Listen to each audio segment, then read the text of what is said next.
Okey, nama saya Rosniza binti Muhammad Arun. Okey, saya kepakaran saya adalah menyelesaikan masalah SECRIS, blacklist dan CITOS.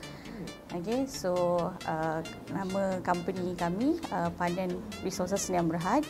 Nama page kami, page yang syarikat buat, pinjaman, bank dan yayasan. Okey, sebelum ni saya ramai staff. Okey, staff sebelum ni cecah 22 orang.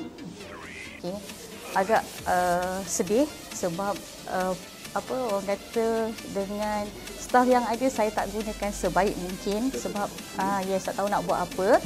Lepas tu bila sampai satu tahap tu sampai saya buat pembuangan staff.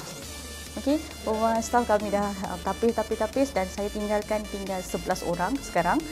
Okey, dan tapi dalam pada yang sama, apa yang saya nak kena buat dengan 11 orang ni? Kat situ yang saya tanda tanya, yang orang kata saya kena buat sesuatu. Dan bila dalam pada yang sama terus tengok Facebook ni menghantui saya sebenarnya. Bila tengok je nampak muka Sifu. Bila tengok Facebook je nampak muka Sifu. Tak perasan bila like dia, okey, tapi orang kata sentiasa keluar dia punya iklan-iklan apa semua. So sampai satu tahap tu saya rasa saya kena cuba dan saya rasa saya kena korbankan sedikit kos untuk belajar dekat situ. Dan alhamdulillah dekat situ yang saya rasa peningkatan turning point dia bila saya dah masuk kelas tu baru saya nampak apa function yang 11 orang yang saya kena buat selepas saya balik daripada kelas. Sebelum saya datang kelas, saya punya sale memang jatuh. Orang kata nak bayar staff pun terpaksa guna saving sendiri.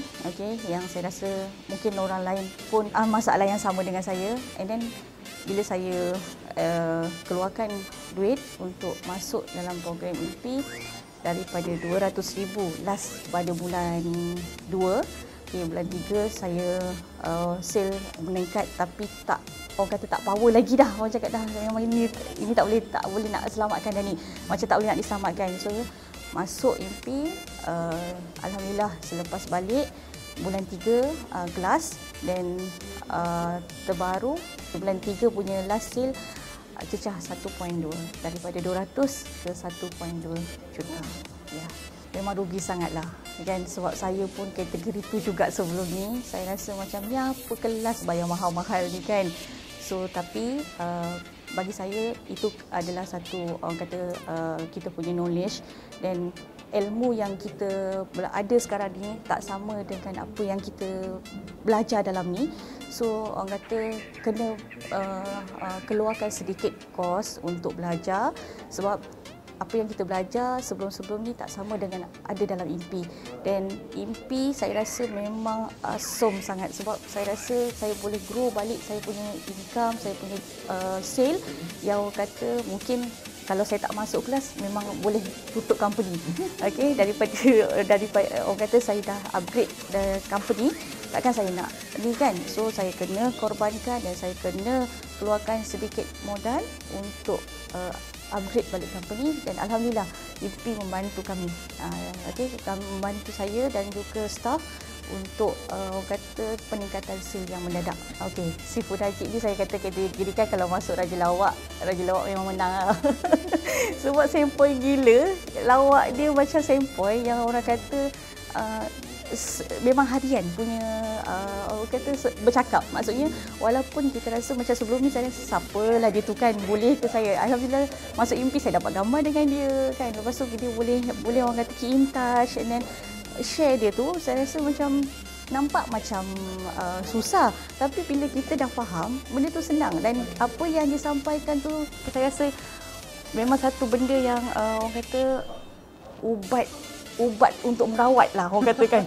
Saya rasa macam ini rupanya cara untuk communicate dan macam mana kita nak naikkan grow balik yang orang kata selama ni kita rasa dah habis orang kata dah habis cara dah. Tapi bila sampai kat sini, bila Sifu sendiri sampaikan, dan saya rasa peluang terlalu cerah dan market saya terlalu besar dan alhamdulillah, dan kita akan upgrade lagi apa yang Sifu akan sampaikan. Okay.